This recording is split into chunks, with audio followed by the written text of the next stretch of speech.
এ হে সাঙ্গা মারা গেছে রে, মিয়া সাল মানুষ ধান কাটতাইছে। তো হ্যালো মাই ফ্যামিলি, সবাই কেমন আছেন? আশা করি ভালো আছেন। তো ইনশাল্লাহ আমিও ভালো আছি। তো ভালো আছি বলে আজকে আইছি আমি ধান কাটবার নিগে, কারণ গাইস ধান তো কাইটা খাই নাকবো। তো গাইস আমি আইছি আমার বোনের জামাই বাড়ি ধান কেটে দিবেন নিগে, যে হইলো হাসেন বেটা আর আমি। তো ওই যখন গাইস দেখা গেতাইছে আমার বোনের জামাই যে লাল গামছা একটু একটু দেখা গেতাইছে। তো গাইস আমার বোনের জামাইটা এত কালার কালা হে কথা কয় যে না, তাই ভিডিওর ইয়েতে মানে দেখা গেতাইছে না ফেসটা, মানে এত কালার কালা খালি লাল গামছা খালি দেখা গেতাইছে। তো গাইস এই দেখেন আমার বোনের জামাইটা কতগুলা ধান গাড়ছে, লাটকে লাট, মানে এই সামটা বরাবর ধান গাড়ছে।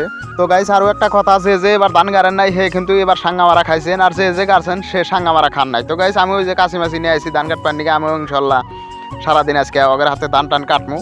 তো গাইস দেখেন যে মুরা ফিল একবার পুরা বুঝে ধান কাটছে, আবার দেখেন ওই জাঙ্গের বউ আইসে ধান কাটবার নিকে, দেখেন যে গাইস কামলার সমান সমান মানে ধান কাটতেছে। গাইস ওই যে আমি যে কইলাম একটা বোনের জামাই একটা আছে আমার, কালা কুটকুটা দেয়া জানা খালি নাল গামছা। তো গাইস এইটাই হলো আমার বোনের জামাই। তো যাই হোক আজকের ব্লগটা আমার এই পর্যন্ত। সবাই ভালো থাকেন, সুস্থ থাকেন।